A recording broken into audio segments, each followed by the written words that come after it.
गुरुदेव के चरणों में मेरा बारंबार नमोस्तु नमोस्तु नमोस्तु।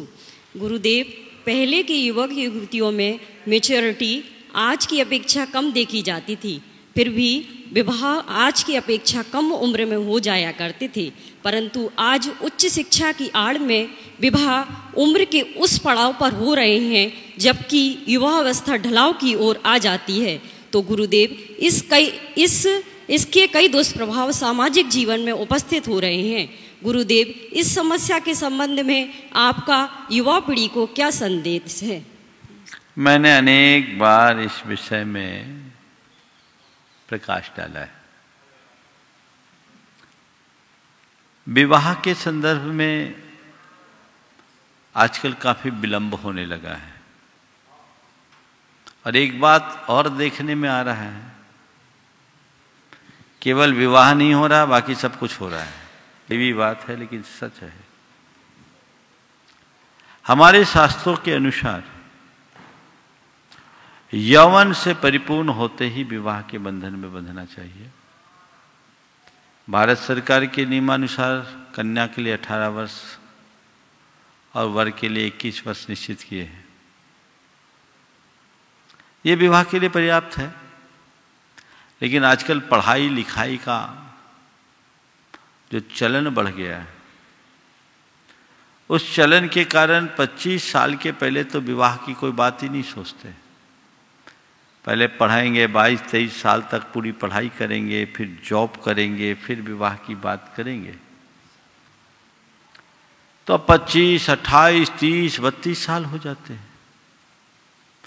इसके दो बड़े दुष्परिणाम हैं। पहला तो ये कि 25 वर्ष की उम्र के बाद जब मन परिपक्व हो जाता है तो एक दूसरे में ढलने में बड़ी कठिनाई होती है। हर बात में ईगो क्लैश होता है। विवाह कन्या से होना चाहिए और कन्या तो 18-20 साल तक ही होती है, 21 साल 22 साल। 25 साल में तो वो परिपक्व युवती बन जाती है। पहले 18-20 साल की उम्र में किसी का विवाह हो जाता था तो वो उस घर में जाकर पूरी तरह ढल जाती थी। तो उनके दाम्पत्य में ज्यादा मधुरता थी। अब अधिक उम्र के बाद विवाह होने से ये चीजें देखने में आ रही हैं कि विवाह के बाद विवाद जारी रहते हैं और आजकल तलाक के केसेस जो बढ़ रहे हैं, ये एक बहुत चिंतनीय पहलू है। दूसरी बात, विलंब से विवाह होने के कारण संतानोत्पत्ति के लिए, इशूज के लिए डॉक्टरों के आगे लाइन लगाना पड़ता है।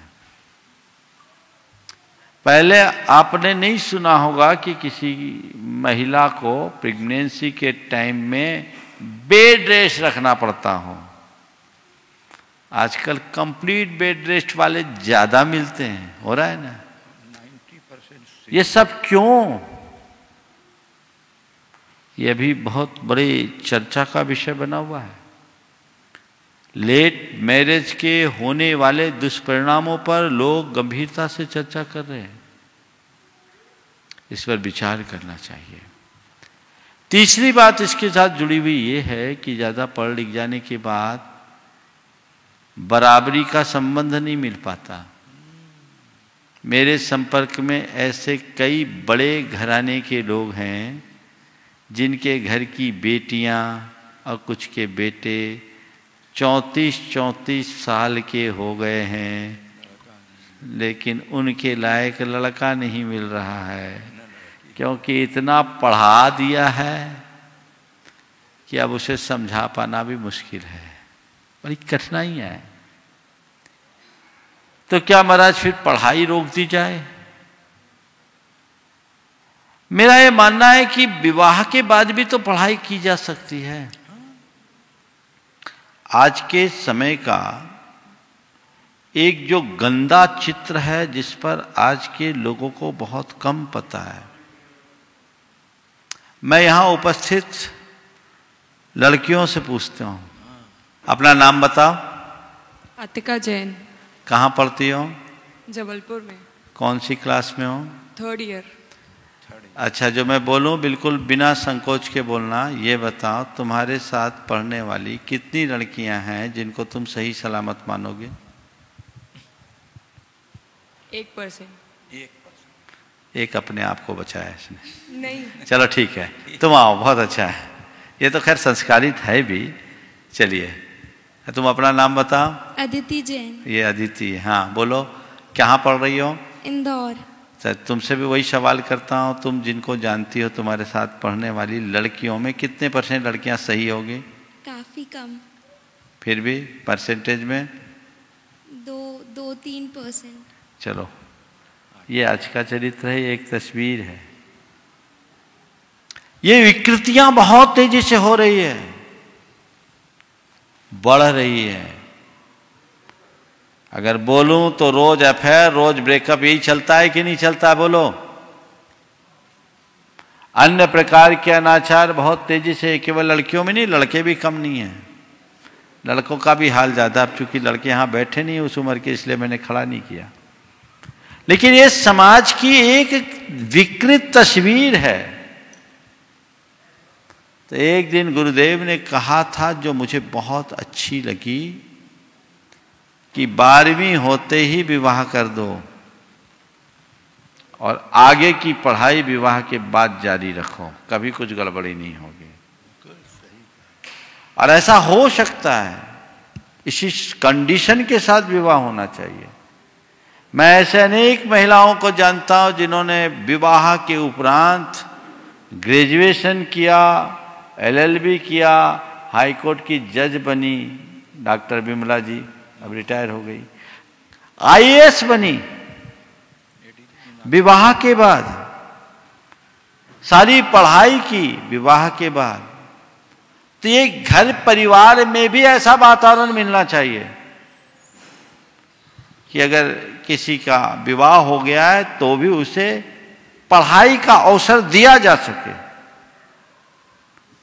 मैं मानता हूं मेरी बात को, लोग बहुत पीछे की बात कहेंगे, हो सकता है कुछ लोग उल्टे पुल्टे कमेंट भी करें, लेकिन मुझे लगता है कि यही समय है यौवन अवस्था में यौवन संबंधी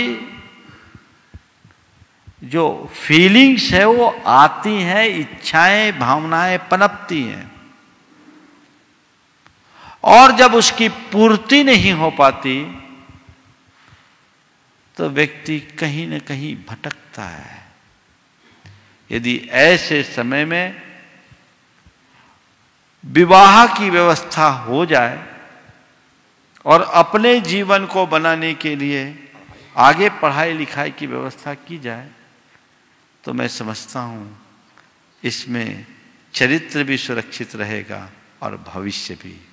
आज लोग केवल भविष्य की सुरक्षा की बात करते हैं, चरित्र को क्यों भुला के रखे हैं? हमें चरित्र को सुरक्षित रखना है, भविष्य अपने आप सुरक्षित होगा।